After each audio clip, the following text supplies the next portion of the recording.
So welcome to today's session, everybody. Really great to see some familiar names in the group as well.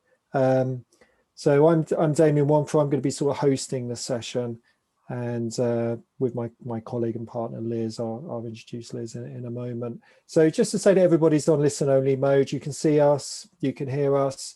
We can't see you, but please do feel free to put any comments, reflections into the chat panel.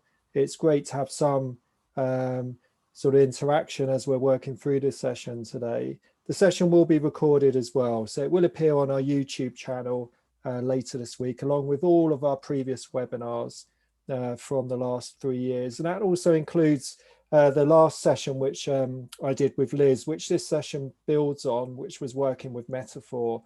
So if you weren't on that session, you might want to go back and have a listen to that session as well, because they do, of course, link.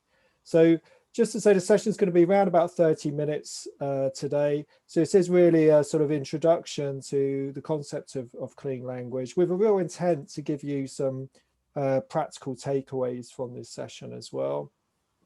I would encourage you to have pen and paper handy, because I'm sure there'll be some notes you want to capture as we're working through as well. So apart from that, I think the only other piece of housekeeping that I always say on these sessions is it's really good to close down other applications. That does help with presence, of course, but also it just limits any impact on your transmission speed as well as you're listening to the session. So Liz, anything you'd like to say to the group just at the start of the session before we get going? Just to echo what you just said, Damien, that it's an introduction. So, you know, I suppose the intention is to give people a flavour of it, whilst knowing that, of course, there's so much that's underneath it all as well. So, yeah, it's like a dip the toe in the water, and hopefully that will create some curiosity for those who are listening. Thanks, Liz. So just before we start moving into a conversation around clean language and its application in coaching conversations, as always, we're coaches, so let's start with some outcomes. So what we'd like to invite you to do is just to share, you know, if there are it might be questions that you're holding about clean language and its application to your coaching practice. There might be specific outcomes that you would like to get from this introductory session. So what would you like to learn, to take away from today's conversation? And I'm going to invite you to place that in the chat panel. So it'd be lovely for Liz and I just to see some of those thoughts coming through. Great, thanks, Laura. So just going to pause there and just give you a chance to add those through. Thanks for the clarification, Laura.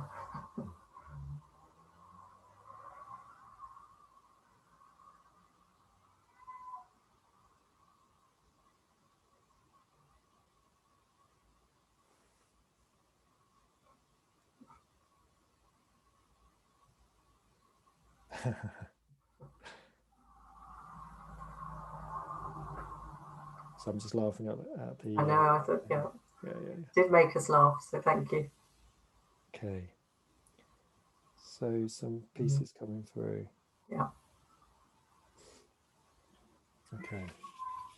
So feel free to add those through. And again, as we're working through the session, you know, if there's reflections, questions coming through, please feel free to add those. And we will try and pick some up as we're working through the conversation today. We may have time at the end to specifically pick up on some as well. So Liz, I'm just going to pull some slides up on the screen for us to work through with the group. But I think let's start with this piece around understanding. So let's perhaps start with what clean language is and where it comes from as well. Yeah, and I mean, that quote on the slide is a lovely one from David Grove, who is the person who, if you like, really started clean language. You know, clean language is simple because people are complex enough.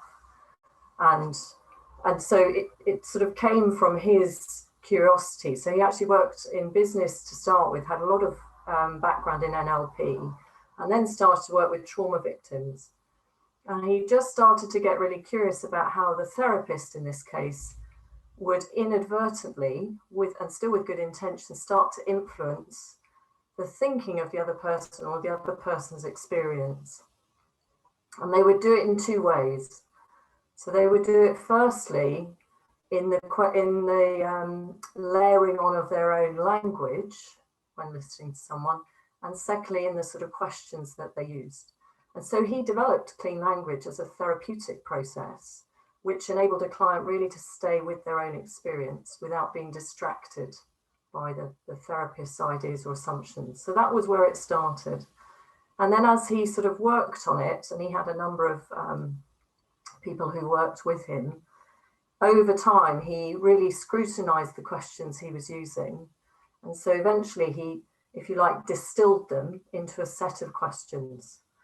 So if you go and explore clean language, get into the heart of it, there are a core set of questions that you're invited to use. And I saw one of the questions in the chat panel, I think, I didn't catch it exactly, but do I use it exclusively, or do we use it exclusively, or do we blend it in to our coaching? And for me, it's a blending in of rather than exclusive use of.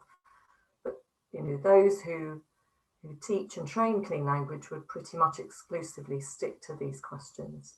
And as you said, the link to metaphor is that we're really using them to help someone explore their metaphoric landscape, because that's where a lot of deeper meaning is stored, in terms of our own experience, our own process.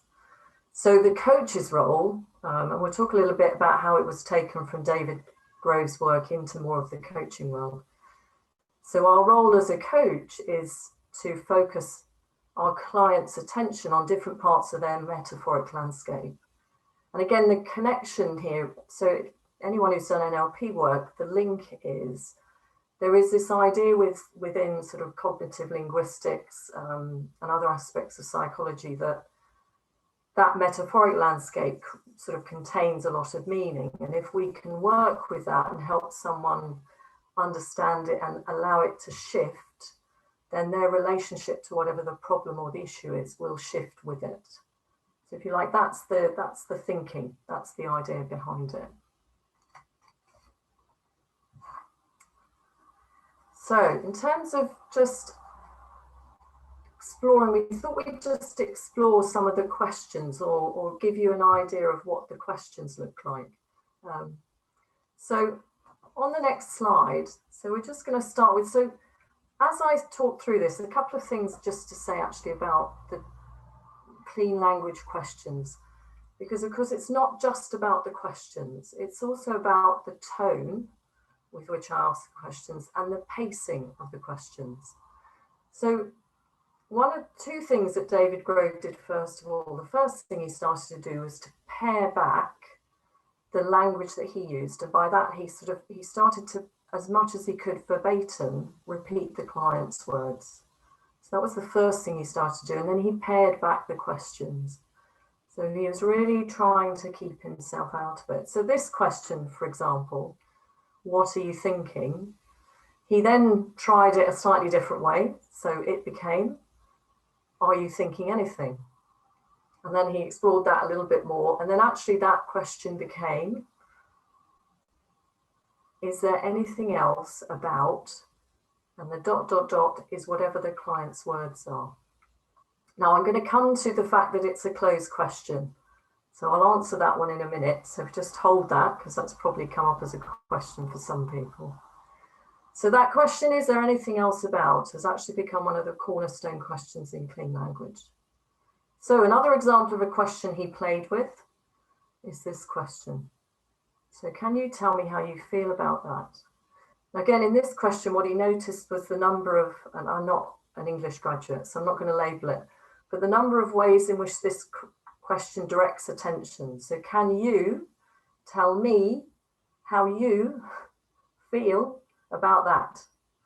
And so again, he tried to take as much of that out as he could to clean it up. So this question then became, tell me more. But then actually over time, as he played with it a little bit more, he realized that the question that he could ask was the same as the one above. So actually, is there anything else about?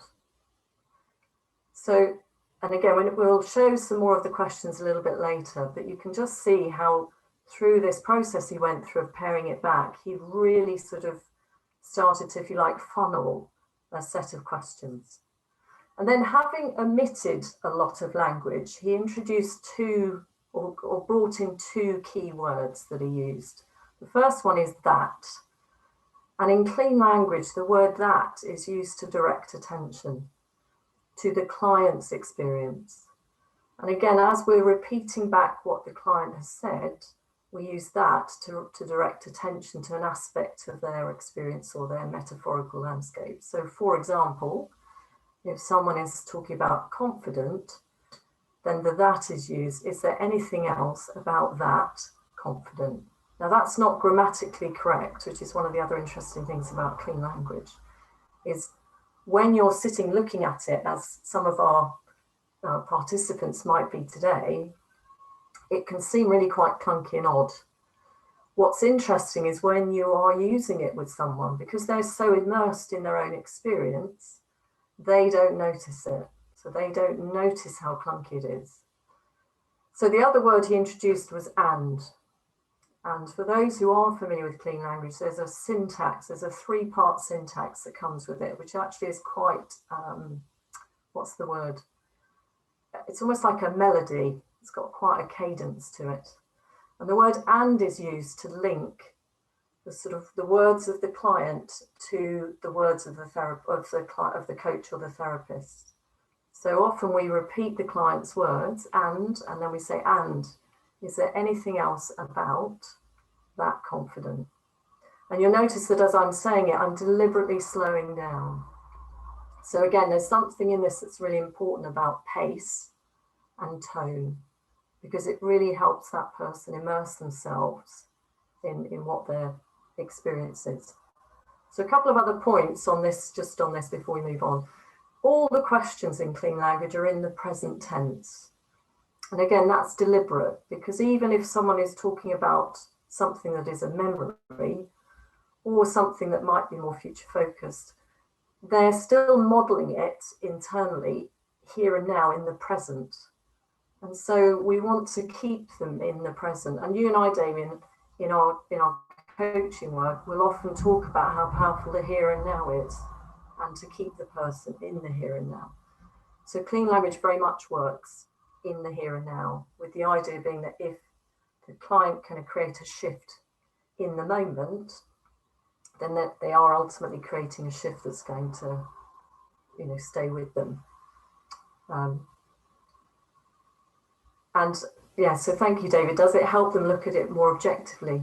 It can sometimes. It's mostly to direct attention, but of course it will also help them think about it in a slightly different way or pay more attention to it. So the question about open versus closed, which always comes up.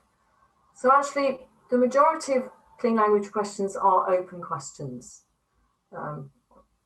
Some of them are closed questions. And the reason for that, again, it's quite intentional in the sense that David Grove worked with these for a long time before he settled on them. So the first thing to say about it is actually when the pace and the tone is there and the person's quite immersed in their experience, that question, and is there anything else about whatever the client's talking about, is received as an invitation to carry on talking. The reason it's closed and not open is because it doesn't presuppose that there is something. So it gives the individual permission to say, no, there isn't. And they'll usually only get there really once they've, if I'm doing this, Damion, trawled the depths of what their experience is. So it's quite deliberate, but it often has perhaps a different impact to the one that we might expect if we ask quite a closed question in, perhaps in a different place in the session. So I'm just going to pause there because I know it's something that you and I've talked about. Is there anything you would add to that, Damion? I think I'll just highlight the intention. The intention behind the question is not to presuppose, and therefore it is very clean. Compared to, at the end of a coaching session, for instance, asking, is there anything else you want to talk about? It has a completely different intention or impact behind the question. And I'm not saying that's a question to ask, by the way. But I think where I want to take this now, Liz, is just this linkage with metaphor, because I know in my own practice, this is where I really gain value from a lot of this work around how do I help a coachee sit in the present moment and really work with their metaphor. So can you talk a bit about the linkage with working with clients' metaphor? Yeah, so really when David was doing his work, and then the people, Penny Tompkins and James Lawley were two of the people who worked very closely with him, and they developed what they call symbolic modelling. And really, they were building on his work. And symbolic modelling is this, if you like, the metaphor is the medium, the thing that we're working with. And modelling simply just means creating a model of it. So actually, if you invite someone to draw something, they are modelling it. And so all that sort of, if you like, all that the metaphoric bit is our language is so peppered with metaphor. There we go, I've just done it, peppered. That often when our clients express a metaphor, it is a reservoir of, if you like, deep awareness and understanding. And so even if you don't, as a coach, use a clean language all the way through your coaching, one thing I would certainly invite is if you're helping your coachee explore a metaphor, I would really invite a clean approach around that, because there's a lot of meaning in metaphor. And we've used examples on the previous webinar, didn't we, of how we can inadvertently interpret our client's metaphor. And of course, we can't know what meaning is there. So taking a clean approach to a metaphor is a really useful way of just supporting the individual's experience of it. I mean, I always use the example that, my coach is saying, I've drawn a line in the sand. And me as a coach thinking, oh, great, that sounds great. And then she said in the next breath, but the tide's about to come in and wash it away. So again, it's just a reminder that we need to sort of try and stay out of the meaning that's coming for them from the exploration of the metaphor. So Liz, why don't we move to some examples, because again, this is useful for the coaches listening in terms of their practice and some things that they may want to have an experiment with. Yeah, and again, for me, I came to this quite early in my coach training, so I think it has informed how I work as a coach, but it's not the only thing that I do, as you know. I'm certainly aware of times when I do use certain questions, and certainly as I sort of reflect on it, there are some that are really probably quite embedded in my practice, and others perhaps less so. So here are some examples. So the first example, to find out what someone wants, we can always just use the question, what would you like to have happen? Now, it's a really useful question when someone's stuck, or if they're in what we call a bind and they seemingly can't get out of it. So just a very simple question, and what would you like to have happen? Just shifts the sort of energy and the thinking. So the question that clean language invites us to use to generate a metaphor is, that's like what? Which is very different to what's that like? So again, it's a very intentional question. So if you're ever in a coaching session and you want to help your client to create a metaphor, there's your question.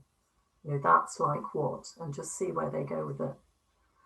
There are a number of questions we can use to develop awareness, and again, the first two of these questions, if you do a pure clean language session, the first two of these will take up probably about anywhere between 50 and 80% of the conversation, because they are the ones that really create that awareness. So, and again, it's repeating back the client's words. So what kind of confidence is that confidence? And again, it can sound really odd to keep repeating it, but as you and I both know, Damion, when people come to our programs, often when we even just repeat words back, that can initially seem a little bit plunky, but it's incredibly useful for the coachee to hear it.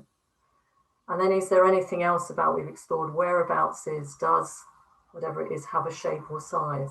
And again, this really speaks to this metaphoric landscape. It can also speak, we do a lot of embodied work. It can also speak to the embodied experience someone has of something. Because as you and I know, sometimes we've experienced it feels like a knot in my stomach. Well, that's both a metaphor, but it's also orientating it into the embodied sense that someone has. So then we can also, to understand the bigger picture, we have questions like what happens just before, whatever it is, and then what happens, or what happens next. So it's like a sequencing of experience. And then to explore relationships and connections. Is there a relationship between one thing and another? So I do use this one, although I probably opened it up, cheating a little bit. What's the connection between this and this? But if I was being purely clean, it'd be closed. And then when this, what happens to the other thing? And then are they the same or different? And then this in the moment awareness. And I use these questions a lot. So what's happening now? Really, that's such a lovely question, because you're not then directing your coachee to thinking, feeling, or whatever it is, just what's happening now, or what just happened, or what difference does knowing that make? So again, really my invitation with it is just to get curious about trying some of these questions out and seeing what happens. I mean, as I said, if you do a clean language course, you'll hear all about the 3-part syntax, which is very specific to clean language, where you acknowledge the client's words. So you say and you acknowledge their words, and when, and you repeat them back, and then you ask a question. I tend not to do that, but I will often use a 2-part syntax. So I'll repeat it, and then I'll ask a question. So again, it's noticing just how some of that has become more integrated into my practice, even though I don't do it all the time. So again, Damion, I don't know if there's anything that you would add to that, just your experience of it. I think when I did some clean language training, it felt quite rigid. I think when I was trying to integrate it, and I'm not saying it is, this is just my personal experience. So, thinking about when the questions had an impact with my clients has been the most helpful thing. So those sort of present orientation of the questions I find really useful.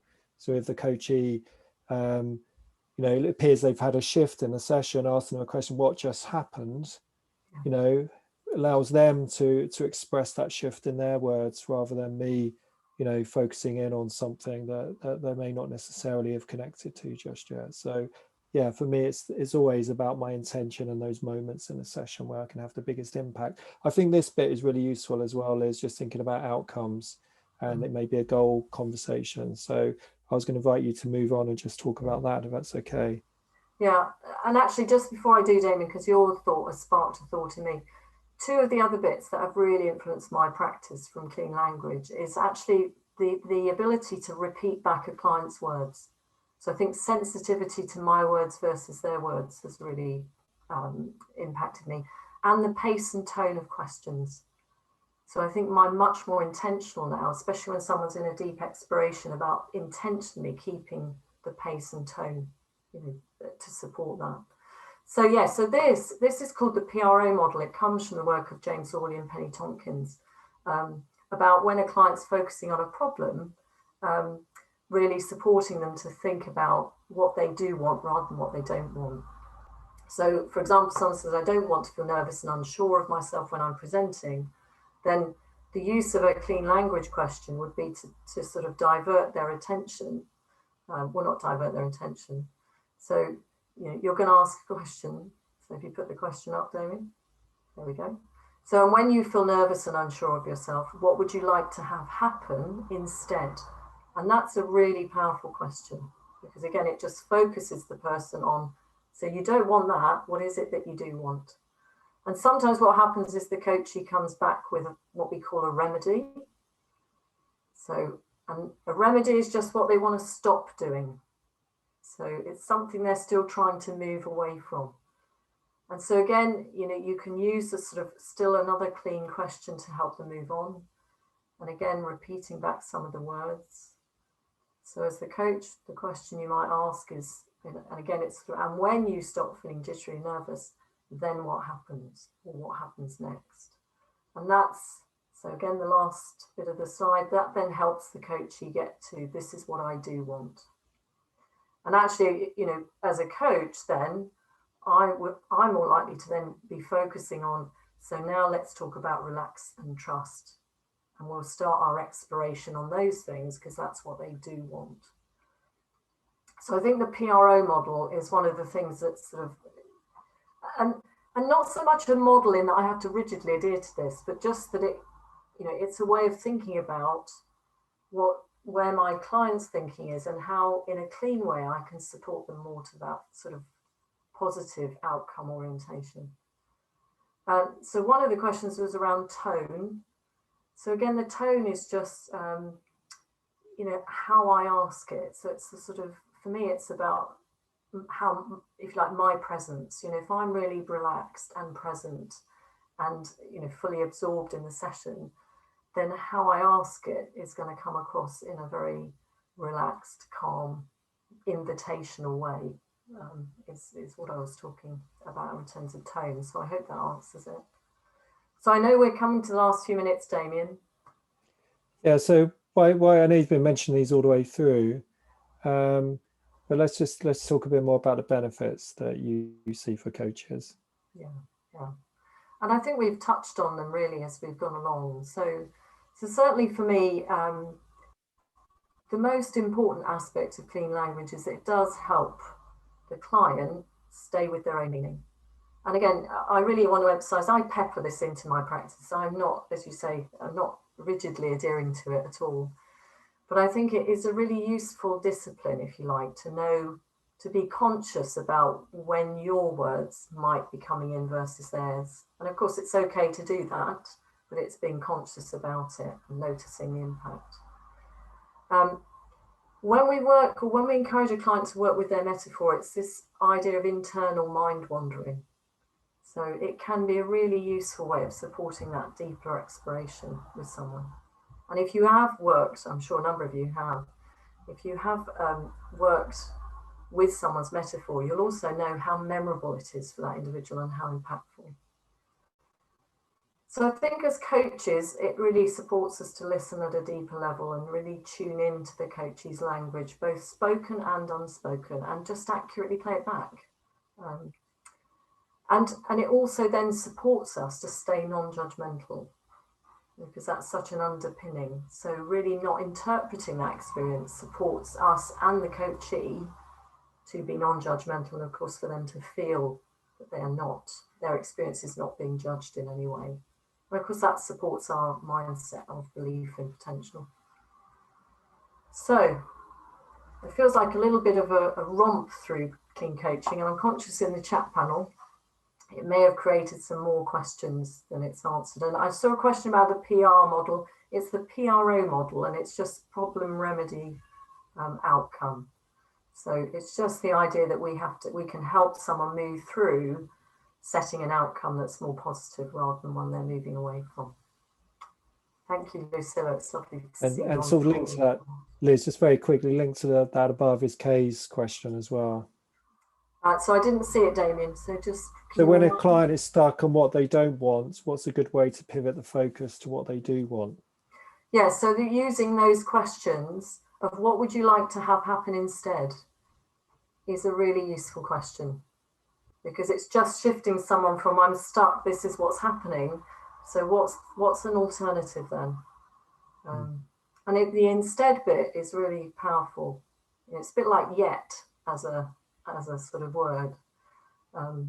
So yeah, that's one of the questions I would sort of offer in that situation.